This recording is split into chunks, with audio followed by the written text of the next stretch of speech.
Hello बच्चों, चलिए प्रश्न पढ़ते हैं। तो प्रश्न में दिया गया है, निम्नलिखित में से कौन उच्च जीवों में जीन क्लोनिंग हेतु एक वाहक के रूप में प्रयोग होता है। तो हमारे पास विकल्प हैं, बैक्यूलो विषाणु, साल्मोनेला टाइफीम्यूरियम, राइजोपस नाइग्रिकेंस या फिर रेट्रो विषाणु। तो इस प्रश्न की मुख्य अवधारणा के बारे में हम जान लेते हैं। तो यहाँ लिखते हैं हम मुख्य अवधारणा। इस प्रश्न की मुख्य अवधारणा है हमारे पास क्लोनिंग संवाहक।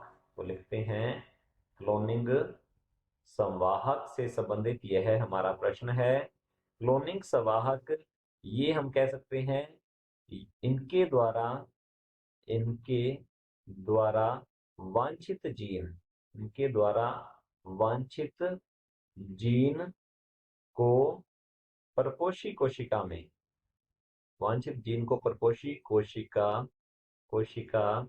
में स्थानांतरित किया जा सकता है में स्थानांतरित किया जा सकता है। इन्हें कहा जाता है क्लोनिंग संवाहक। और ये वांछित जीन को हम कह सकते हैं कि परपोषी कोशिका में स्थानांतरित ही नहीं करवाते, इसके अलावा वहां पर वांछित जीन की प्रतिकृति और इसकी अभिव्यक्ति के लिए भी उत्तरदायी होते हैं। तो इन्हें कहा जाता है क्लोनिंग संवाहक। अब हमसे पूछा गया है, निम्नलिखित में से कौन उच्च जीवों में जीन क्लोनिंग हेतु एक वाहक के रूप में प्रयोग होता है। तो यदि हम बात करें उच्च जीवों की, तो यहां लिखेंगे उच्च जीवों के लिए क्लोनिंग उच्च जीवों के लिए क्लोनिंग संवाहक या वाहक इसे हम कह सकते हैं। यदि हम बात करें पादपों के लिए क्लोनिंग संवाहक के रूप में उपयोग किया जाता है एग्रोबैक्टीरियम। तो यहां हम लिखेंगे एग्रोबैक्टीरियम ट्यूमीफेशियंस। एग्रोबैक्टीरियम ट्यूमीफेशियंस यह जो जीवाणु है, इसके द्वारा पादपों में जीन स्थानांतरण किया जाता है। पादप कोशिकाओं का रूपांतरण इसके द्वारा किया जा सकता है।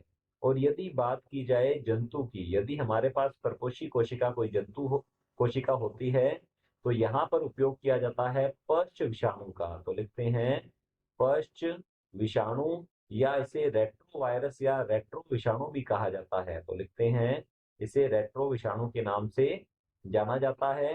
तो यदि पादप है हमारे पास, तो एग्रोबैक्टीरियम ट्यूमीफेशियंस, और जंतु कोशिका यदि होती है, तो वहां पर जीन स्थानांतरण के लिए पर्च विषाणु या रेट्रो विषाणु का उपयोग किया जाता है। तो चलिए देखते हैं विकल्प की ओर। विकल्प ए दिया गया है बैक्यूलो विषाणु। तो बैक्यूलो विषाणु जो है, इनका उपयोग हम कह सकते हैं जैव नियंत्रण कारक के रूप में किया जाता है। तो हमारा ए विकल्प जो है ये गलत होगा। इसका उपयोग उच्च जीवों में जीन क्लोनिंग हेतु एक वाहक के रूप में नहीं किया जाता। बी दिया गया है साल्मोनेला टाइफीम्यूरियम। तो साल्मोनेला टाइफीम्यूरियम का उपयोग वाहक के रूप में किया तो जाता है, परंतु जब हमारे पास कोई कोशिका होती है जीवाणु कोशिका, तब इसका उपयोग इसके प्लाज्मिड का उपयोग किया जाता है जीवाणु कोशिका के लिए, जीवाणु कोशिका में जीन स्थानांतरण के लिए। और जीवाणु जो है ये कोई उच्च जीव नहीं है, जबकि हमसे पूछा गया है उच्च जीवों में जीन क्लोनिंग हेतु। ये निम्नतर जीव होते हैं, सरल जीव होते हैं। तो हमारा बी विकल्प जो है ये भी गलत होगा। सी विकल्प दिया गया है राइजोपस नाइग्रिकेंस। तो इसका भी उपयोग नहीं किया जाता है। यह एक प्रकार की कवक है, इसका उपयोग उच्च जीवों में जीन क्लोनिंग हेतु नहीं करते हैं। डी दिया गया है रेट्रो विषाणु। तो हमारा डी विकल्प जो है ये बिल्कुल सही उत्तर है। उच्च जीवों में जैसे कि जंतुओं में हम कह सकते हैं पर्च विषाणु या रेट्रो विषाणु के द्वारा जीन क्लोनिंग करवाई जा सकती है। तो हमारा डी विकल्प बिल्कुल सही उत्तर है।